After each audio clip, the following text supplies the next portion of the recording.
प्रिय विद्यार्थियों, मैं डॉक्टर उर्मिला शर्मा से आचार्य MSJ कॉलेज भरतपुर। बच्चों, मैं आज आपको सुरसारावली कृति के 2 पदों की व्याख्या कराने जा रही हूँ, जिसमें पहला पद इस प्रकार है। सूरज कोटि प्रकाश अंग में कटी मेखला विराजय, कर वेद ध्वनि नृप द्वारे पे मनो महागन गाजय। सुन धायो तबहि बलि राजा, आए चरण से नायो, विनती करी बहुत सुख मान्यो, आज भयो मन भायो। बच्चों, प्रस्तुत अवतरण में वामन अवतार की कथा का संक्षिप्त रूप प्रस्तुत किया गया है। सूरदास जी ने इस अवतरण में यह बता दिया है कि वामन अवतार का प्रभाव क्या रहा और उस अवतार की स्थिति कैसी थी। बच्चों, सूरदास जी इस अवतरण में कह रहे हैं कि वामन अवतार धारण करके जब भगवान राजा बलि के द्वार पर पहुंचे, तब उन्होंने एक ऐसी वेद ध्वनि निकाली जिसकी आवाज़ को सुनकर ऐसा प्रतीत हुआ जैसे बादल गरज रहे हों, या बादलों के गरजने की ध्वनि से समूचा वायुमंडल गूंज उठा।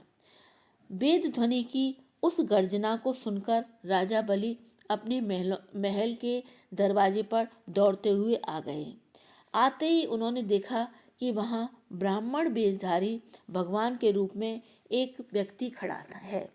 परिणामतः राजा बलि ने उसके वेश से प्रभावित होकर उस ब्राह्मण समझकर उसके चरणों में अपना सिर झुका दिया। इतना ही नहीं, राजा बलि ने उनकी अनेक प्रकार से वंदना की, उनसे प्रार्थना की और यह कहा कि आज मुझे असीमित आनंद और सुख मिल रहा है। इस सुख और आनंद का कारण यह है कि मुझे आज लगा है कि मेरे द्वार पर कोई याचक आया है। मेरी इच्छा पूर्ण हो गई और यह भी अनुभव हो रहा है जैसे मेरे मन में जो चिराकांक्षित अभिलाषा थी वह भी पूर्ण हो रही है। अब बच्चों में इसके विशेष बिंदु बता देती हूँ। प्रस्तुत पद्यांश के अंतर्गत वामन अवतार के रूप उसके प्रभाव का वर्णन सहज ढंग से किया गया है। दूसरा पॉइंट बताती हूँ। राजा बलि के कथन से, विशेषकर उस कथन से जो उन्होंने भगवान के समक्ष व्यक्त किया, यह भी प्रमाणित हो जाता है कि उन्हें याचक की प्राप्ति से असीमित आनंद हुआ।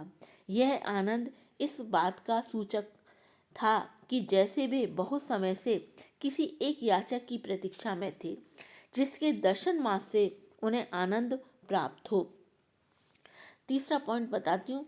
पद्यांश के अंतर्गत जो भाषा प्रयुक्त हुई है वह ब्रज के सौंदर्य से युक्त है ही। संस्कृत की तत्सम और तद्भव शब्दावली से भी सुसज्जित है। कोटि, मेखला, कटि और वेद ध्वनि जैसे शब्द यदि संस्कृत के हैं, तो सूरज, प्रकाश जैसे शब्द ब्रज की प्रकृति के अनुरूप हैं। अब बच्चों, मैं आपको दूसरा पद बताती हूँ। जैसे मीन करत जल क्रीड़ा, जल में रहत समोही, तो तुम काल प्रगट एक कतहु, लखि न सकत तेहि कोई। अंतर्ध्यान भई सुर देवी, कंस प्रति जो मानी, तब वसुदेव देवकी के गृह, कंस गयो यह जानी।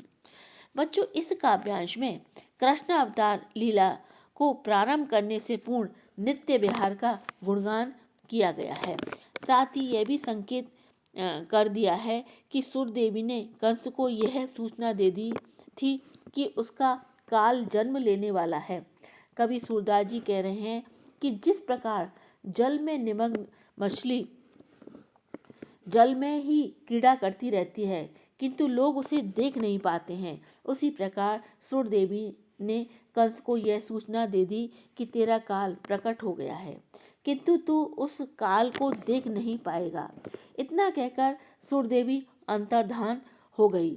उसकी ऐसी वाणी सुनकर कंस को यह पूरा विश्वास हो गया कि अब उसका शत्रु और काल उत्पन्न हो गया है। परिणाम स्वरूप वह बंदी गृह में रह रहे वसुदेव और देवकी के पास गया। अब मैं इसके विशेष बिंदु बताती हूँ। सुरदेवी द्वारा कंस के काल से संबंधित सूचना दिलवाकर सूरदास ने कलात्मकता की सृष्टि की है। प्रारंभ की 2 पंक्तियों में उपमा अलंकार का प्रयोग हुआ है और ये पंक्तियाँ इसलिए कलात्मक हो गई हैं कि इनमें मीन का उपमान प्रस्तुत करके यह संकेत किया गया है कि कंस भी अपने काल को देख नहीं पाएगा। इस प्रकार से यह व्याख्या यहीं समाप्त होती है।